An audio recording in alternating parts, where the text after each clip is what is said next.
Hello, I'm Nate Cox, and I'm a data scientist. Today, I will be talking about the profits of a food distribution company in the San Francisco Bay Area. You may notice I have the same last name as the one in the company I'll be talking about. That's no coincidence. My grandfather started this business in 1967 from his garage. So, I've been listening to my family talk about this subject for about 30 years. Here is a quick overview of what I'll be going over. I'll present the problem that the business is having. We will explore some of the data. I'll share a predictive model I created and some analysis. At the end, I'll provide my recommendations. First, let's take a look at the structure of the business. Here is a simplified look at the product lines at Dale Cox Distributing. I'll split the company into two groups, Pepperidge Farm and not Pepperidge Farm. Pepperidge Farm is a franchise within Dale Cox Distributing. There are set stores to distribute to, and profit margins are set by Pepperidge Farm. I'll refer to the not Pepperidge Farm side of the business as DCD. DCD contains hundreds of different brands of products. There's a lot more freedom with these brands, and profit margins are more flexible and can be determined by Dale Cox Distributing. We'll touch on a few things concerning Pepperidge Farm, but ultimately the main focus will be on DCD and all the product labels that make it up.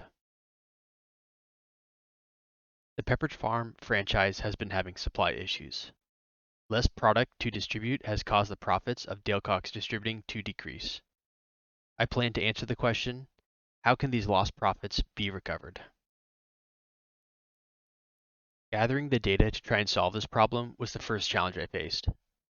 Dale Cox Distributing's systems and software are a bit older, and the data is stored in a flat file database. I worked with two different individuals to get the data I needed for this project. I ended up with 5 years of monthly data on the profits of Pepperidge Farm and DCD, 5 years of data on orders of DCD products. In the product data, there was information on over 250 stores in 7 different territories.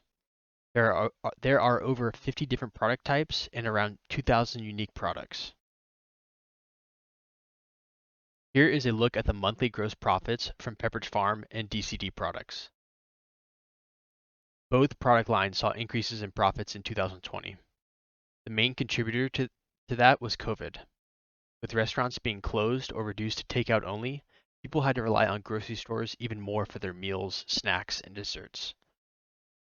In the middle of 2020, Pepperidge Farm profits began to decrease. Let's take a closer look. Here is the same data, but with only Pepperidge Farm. The drop-off of monthly profits is more visible now. A decrease of nearly $10,000 a month is huge for a company of this size. Expenses have been increasing across the board from areas such as fuel, utilities, wages, and truck expenses. Before this major drop in gross profits, the company would usually hover around breaking even or operating at a net loss. They aren't profiting large amounts of money, so losses like this hurt a lot. Every week, an order is placed for more cases of Pepperidge Farm products to restock the distribution warehouse. Not once during this 10-month span of data did the number of cases received match the number that were ordered. For some weeks, they only received a third of what they needed. This clearly shows that there is a demand, but the supply is not there. This is what is causing profits from Pepperidge Farm to decrease. Here are the numbers for those weekly orders over the 10 months of data. The number of cases and the value of those cases that were received is less than the missing amount. So, the company received less than half of what was needed.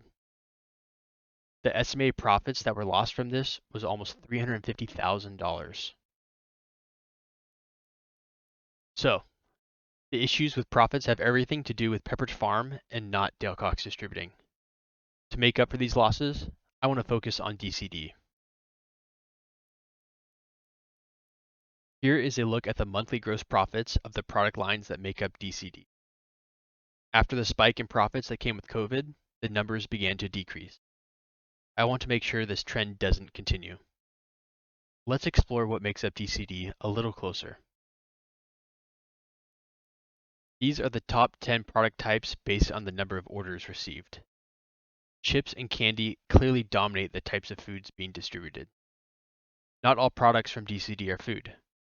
During the pandemic, they picked up some masks to sell. They have some earth-friendly house cleaners, and for a number of years, they even had umbrellas and rain gear. This gives you a better idea of what is being distributed. There's a lot I could talk about with this product data, but I want to stay on course and jump into my process of how I think DCD's profits can increase. One of the first things I looked into was performing market basket analysis. I wanted to see if there were any items that were frequently ordered together from stores. Unfortunately, I did not find anything that was significant. The threshold to identify a relationship between products in an order had to be set very low to have any results. I decided to switch gears and try using RFM as an analysis tool. RFM stands for recency, frequency, and monetary. I use this tool to create a profile for each store that Dale Cox Distributing sells products to based on the recency, or the last time they ordered something, the frequency of the store's orders in the 5 years of data that I have, and also the monetary value, or how much money the stores would spend on orders. With this RFM information, I was able to group the stores together using an unsupervised learning algorithm known as k-means clustering. I'll spare you the details on how it works and instead show you the results. I determined the optimal number of clusters for the stores was 3. Here are all 3 clusters of stores in a 3D scatter plot. The red cluster includes the best stores to distribute to, followed by the green and then the blue.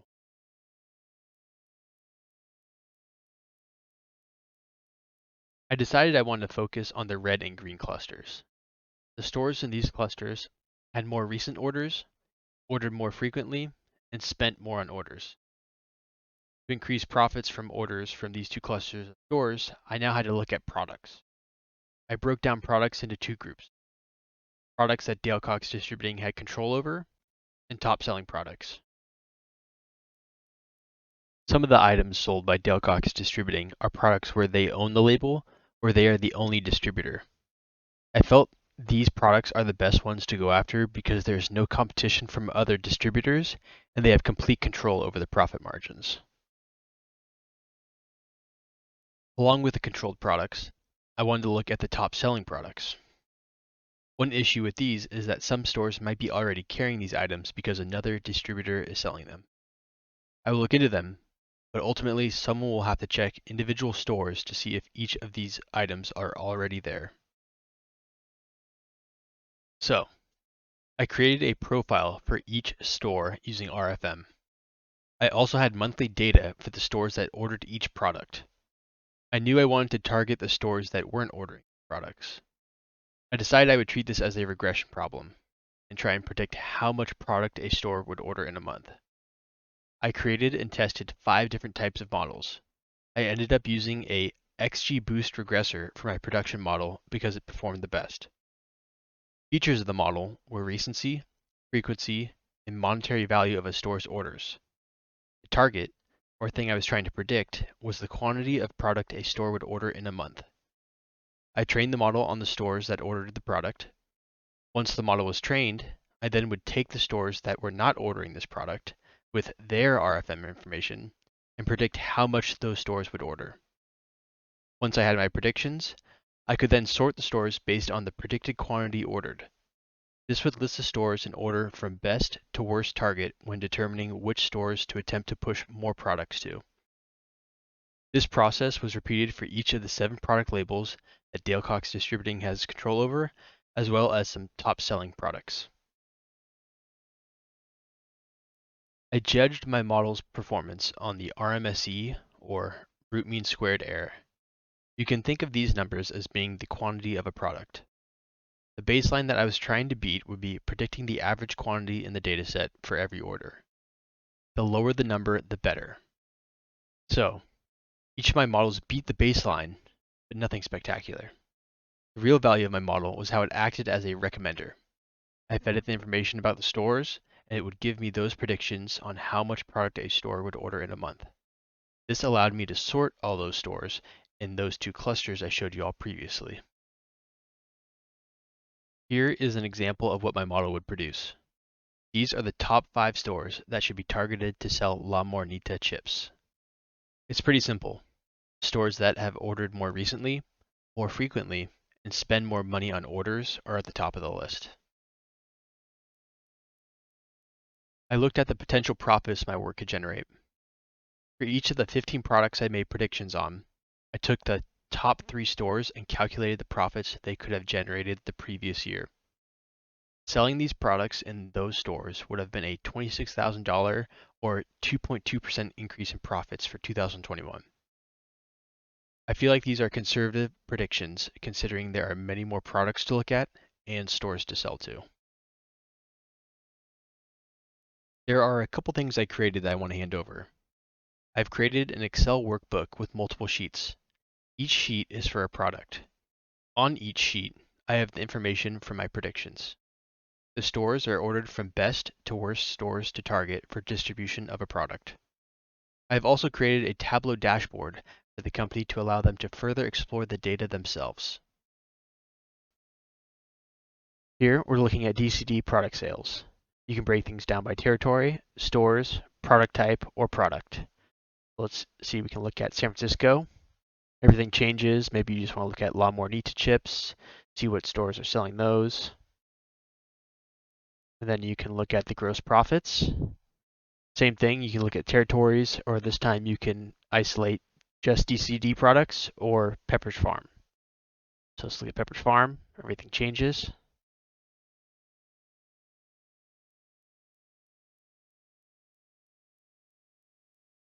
After I completed my project, I wanted to make more dashboards for the business owners to really just kind of explore the data themselves. So here we're looking at my predictions in a dashboard form.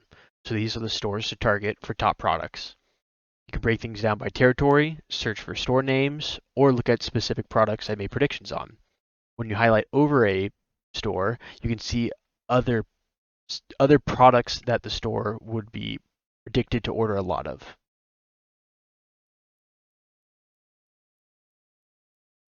Here is the third dashboard I created for the business owners.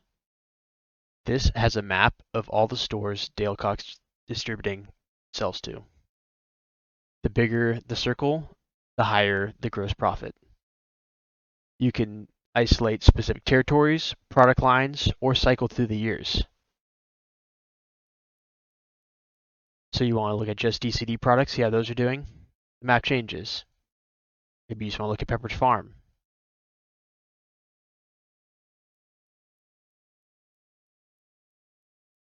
So, by following my recommendations, I believe the profits lost from the Pepperidge Farm supply issues can be recovered.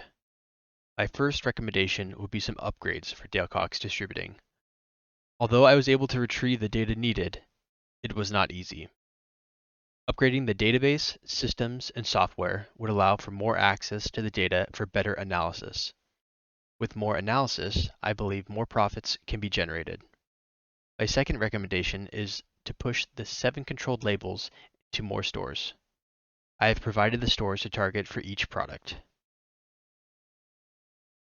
I have more plans on how I can continue to help the company. There's a lot more data to explore that I believe I can provide valuable analysis on. I want to specifically look into the locations of the stores and the delivery routes to weigh the costs of distributing to stores based on how much they order. Thank you for watching. I'd be happy to answer any questions through comments or direct messages.